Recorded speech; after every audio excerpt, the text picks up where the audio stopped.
के राष्ट्रपति ने ओपनिंग एड्रेस दिया है अभी, और उन्होंने संबोधन किया सारे वर्ल्ड लीडर्स का जो इस वक्त आए हैं, और इससे औपचारिक रूप से SCO summit heads of state शुरू हो चुकी है। मीटिंग, ये बैठक अब औपचारिक रूप से शुरू हो चुकी है। आपने मुझसे हम बात कर रहे थे कि जब एससीओ समिट की डिफेंस मिनिस्टर, रक्षा मंत्री लेवल पे जब डिस्कशंस हो रहे थे, तब हमारे रक्षा मंत्री मीटिंग से निकल आए। उन्होंने कहा कि वो स्टेटमेंट नहीं साइन करेंगे। क्या अब की बारी किस तरह से आतंकवाद स्टेटमेंट में फीचर करेगा, देखने वाली बात है। जहां तक ज्वाइंट स्टेटमेंट की बात है, देखिए हम ये बता दें कि बहुत सारे जो बैक चैनल डिस्कशंस होते हैं वो पहले ही हो जाते हैं समिट के शुरू होने से पहले। तो एक ब्रॉड डिक्लेरेशन का एक ढांचा जो है वो तैयार कर लिया गया होगा, क्योंकि सहमति बनाना भी अपने आप में एक समय लेने वाला प्रोसेस है। तो वो कुछ एक सहमति बन चुकी होगी, बट क्या वर्डिंग होगी, क्या एग्जैक्टली बोला जाएगा आतंकवाद को लेके, पहलगाम को लेके, वो सारी बातें देखने वाली है। बट लेकिन मैं फिर से आपके पास वापस इसी बात पे आऊंगी और अपने दर्शकों को बताऊंगी कि समिट शुरू हो चुकी है, लेकिन एक और पैरेलल चीज शुरू हो चुकी है। वो है ये 3 लीडर्स का एक साथ खड़े होना, एक साथ आना, एक साथ बात करना और एक साथ एक मैसेज देना, और उसकी क्या मायने बनते हैं। इसमें एक और महत्वपूर्ण बात यह भी है कि इन 3 देशों के बीच की धुरी भारत नजर आ रहा है। यहाँ पर पीएम मोदी कल चाइना शी जिनपिंग से उनकी मुलाकात हुई, तब शी जिनपिंग ने एक तरह से आतंकवाद के खात्मे के लिए सहयोग पर सहमति अपनी यहाँ पर जाहिर की, आतंकवाद के खिलाफ खड़े होने पर सहमति जाहिर की। अब इस मीटिंग के बाद, एससीओ की मीटिंग के बाद पुतिन से उनकी मुलाकात होनी है। वो मुलाकात कितनी महत्वपूर्ण है और उसमें क्या उम्मीद जो है वो की जा रही है? वो मुलाकात बहुत महत्वपूर्ण है, और हम ये बता दें कि उस मुलाकात में बहुत बड़े निर्णय, बहुत बड़ी हेडलाइंस की उम्मीद है। देखिए, जो कल मीटिंग हुई थी भारत और चीन के बीच में, उसमें हमारी उम्मीदें बहुत कम थी, क्योंकि बहुत बड़ा फासला है हमारे और उनके बीच में बड़े इश्यूज को लेके। बट ऐसा कुछ नहीं है भारत और रूस के बीच में, हम अलाइंड हैं सारे मुद्दों पर, और ये ऑलरेडी हमारी जो रिलेशनशिप है इसकी हर तरह से, हर पहलू से ये रिलेशनशिप बढ़ती जा रही है। तो अब की बारी, आज की मीटिंग की उम्मीदें कई ज्यादा हैं। क्या रक्षा के ऊपर कोई डील होगी, क्या ट्रेड को लेके कोई एक नया एग्रीमेंट होगा, क्या मिलके डोनाल्ड ट्रंप को कोई एक मैसेज दिया जाएगा, आगे की क्या रणनीति बाकी सारी एरियाज में होगी, वो सारी की सारी उम्मीदें जो है अब इस द्विपक्षीय बैठक से है, जो कि भारत और रूस के बीच में होगी, जो ये समिट की मीटिंग के बाद शुरू होगी। तो उस पर उम्मीद की जा रही है कि काफी निर्णय किए जा सकते हैं। और गौरी, क्या इसमें सबसे महत्वपूर्ण ये पक्ष भी है कि पुतिन और मोदी उस समय में मिल रहे हैं जब भारत ने जो अमेरिका के टैरिफ है उसके जवाब के तौर पर अपने जो उद्योग हैं उनको बढ़ावा देने की बात की, और विश्व स्तर पर यह मैसेज गया है कि भारत चूंकि रूस के साथ खड़ा रहा है, इस वजह से उसके ऊपर जो टैरिफ है वो कुल 50% हो गया है। पुतिन भी इस बात को समझते हैं। ऐसे में ये एक मुफीद मंच होगा जहां से पुतिन और मोदी जो है वो संदेश दें, और सबसे महत्वपूर्ण ये भी कि दिसंबर में जो है वो मुलाकात करने के लिए भारत आ रहे हैं पुतिन मोदी से। बिल्कुल, 3 बड़ी चीजें बता दूं मैं आपको बहुत जल्दी से। ये मुलाकात तब हो रही है जब 48 घंटे पहले ज़ेलेंस्की ने फोन किया है प्रधानमंत्री मोदी को कि किसी ना किसी तरह से युद्ध का एक सोल्यूशन निकालो। 5 दिन पहले डोनाल्ड ट्रंप के एडिशनल 25% टैरिफ लगे हैं भारत के ऊपर रशियन ऑयल को लेके, तो उसके बाद ये मीटिंग हो रही है। ये पहली बारी फेस टू फेस लीडर्स मिलेंगे अलास्का समिट के बाद।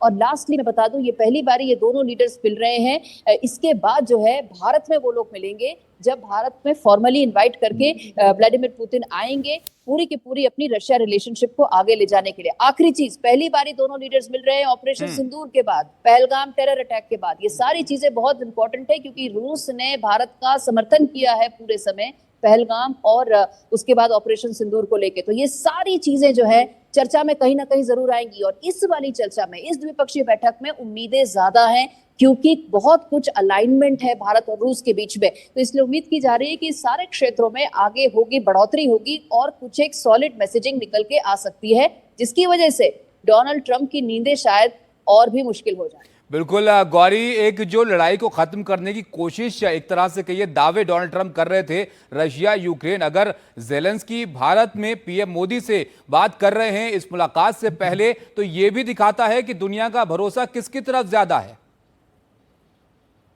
जी बिल्कुल, ये बात तो सही है कि देखिए, इसका एक और भी पहलू ये है, आपको मानना पड़ेगा कि जहां तक रशिया और यूक्रेन की बात है, भारत इकलौता ऐसा देश है जिसकी दोनों लाइंस के साथ चैनल खुले हुए हैं। कि वो जेलेंस्की से भी बात कर रहे हैं और पुतिन से भी बात कर रहे हैं, और युद्ध का कहीं ना कहीं सोल्यूशन पॉलिटिकल होता है, बैटलफील्ड पे नहीं निकल के आता है युद्ध, और उसके लिए पॉलिटिकल सोल्यूशन में बात उन्हीं लीडर्स से करनी पड़ेगी जो दोनों तरफ से बात करने के लिए है और दोनों तरफ उनकी लाइनें खुली हुई हैं। इस वक्त भारत जो है वो उस यूनिक पोजीशन में है जिसमें दोनों तरफ से उनकी चर्चा चल रही है। एक चीज मैं आपको लेकिन और बता दूं कि पिछले कुछ दिनों में ट्रंप एडमिनिस्ट्रेशन की तरफ से बहुत तीखे वार भी आए हैं भारत के ऊपर। टैरिफ की बात तो एक चीज है, बट जिस तरह से टिप्पणियां दी जा रही हैं वो टिप्पणियां जो है वो बहुत अनडिप्लोमेटिक है, वो शोभा नहीं देती किसी भी बायलैटरल रिलेशनशिप में। क्या वो टिप्पणियां आएंगी इस सारी चर्चा में? क्या उन टिप्पणियों का असर पड़ेगा भारत और रूस की द्विपक्षीय बैठक पर, और मिलके क्या उन्हें लगेगा कि हमें एक जॉइंट संदेश देना जरूरी है क्योंकि ये टिप्पणियां बहुत ही ज्यादा अनडिप्लोमेटिक है? ये एक अपने आप में प्रश्न है, बट लेकिन एक्सपेक्टेशन है, उम्मीद है कि शायद इन विषयों पर भले ही चर्चा ना हो बट एक संदेश जरूर जाएगा जब रीडआउट्स आएंगे बाद में। और ये ग्लोबल साउथ का जिक्र बहुत यहां पर होता है गौरी, ग्लोबल साउथ की दिशा में ये किस तरह से इसके महत्व को यहां पर समझा जाए एससीओ को, जहां पर 3 मजबूत देश आपस में मुलाकात करेंगे और इनका कैसा आपस में तालमेल है, ये तस्वीरों में हम यहां पर देख रहे हैं। जी बिल्कुल, देखिए औपचारिक रूप से तीनों देश एक साथ भले ही ना आए, बट अनौपचारिक रूप से जब तीनों लीडर्स एक साथ चर्चा कर रहे हैं, उन्हें पता है, ग्लोबल मीडिया इस वक्त देख रही है, उन्हें पता है कि दुनिया भर में एक एक चीज, जैसा मैंने कहा बॉडी लैंग्वेज क्या होती है, ये अपने आप में एक डिप्लोमेसी में बहुत इंपॉर्टेंट एस्पेक्ट होता है। तो वो देख रहे हैं जिस तरह से बात हो रही है, मुस्कुरा के बात हो रही है, चर्चा हो रही है, एक संदेश है, और ये बॉडी लैंग्वेज दर्शाता है कि वो लोग आपस में ये जानते हैं कि ये संदेश दुनिया भर में जाएगा, और इससे भले ही रूस, भारत और चीन औपचारिक रूप से एक साथ एक ब्लॉक बना के ना आए, लेकिन अनौपचारिक रूप से एक मंच पर चर्चा करते दिख रहे हैं। इससे पता लग रहा है कि तीनों महाशक्तियां जो हैं एक साथ आने की एक साथ एक मैसेज जो है जिसे देने की कोशिश कर रही है। जी गौरी, साफ साफ ये तो नजर आ ही रहा है एससीओ के मंच पर कि ये तीनों शक्तियां जो हैं ग्लोबल साउथ की एकजुटता को दर्शाती हैं, लेकिन साथ ही साथ इनके पावर एक्सेस को समझना यहाँ पे बहुत जरूरी है। क्या इन तीनों का यहाँ पर साथ होना एक संकेत देता है पावर एक्सेस के साथ होने का और बाकी यूरोपियन देशों से लड़ने का, और खास करके यूएस को एक चुनौतीपूर्ण मैसेज देने का? जी देखिए, जहां तक एक्सेस का सवाल है, मैं उस शब्द को नहीं इस्तेमाल करूंगी क्योंकि वो सारी चीजें तब आती हैं जब हम औपचारिक रूप से एक साथ जुड़ते हैं। There is no formal organisation, ये अनौपचारिक मीटिंग हो रही है एससीओ समिट से पहले। बट जहां तक एक संदेश की बात है, देखिए ये समझने वाली बात है कि डोनाल्ड ट्रंप के खिलाफ सब लोग प्रताड़ित हैं क्योंकि टैरिफ पर उन्होंने दुनिया भर में छेड़ी हुई है, बट हम जो है हम अलाइन नहीं है यूएस के साथ। ईयू अलाइंड है, इसलिए ईयू जो है वो अमेरिका के साथ जाता है, हम अलाइंड नहीं है। हम अपनी दिशा अपने आप सोचते हैं, हम अपने राष्ट्रहित के हिसाब से डिसाइड करते हैं हमें किस गुट, किस संस्था, किस जगह कब होना चाहिए। इस वक्त, इस समय दुनिया की परिस्थितियां देखते हुए, समीकरण देखते हुए भारत को सही लगता है कि उसे एससीओ समिट में होना चाहिए, सारी और देशों के साथ चर्चा करनी चाहिए, मिलकर एक संदेश भी देना चाहिए और एक रणनीति बनानी चाहिए दुनिया की समीकरणों को देखते हुए। जी गौरी, क्या आपको लगता है कि चाइना और शी जिनपिंग और पुतिन के साथ मिलकर भारत की ये मौजूदगी जो है एक राजनीतिक जो है सुदृढ़ता का संकेत भी देती है? देखिए कहीं ना कहीं मिलके एक संकेत तो जरूर दे रही है, जिस वजह से आप देखिए 2 बहुत इंपॉर्टेंट महत्वपूर्ण डिसीजंस हुए।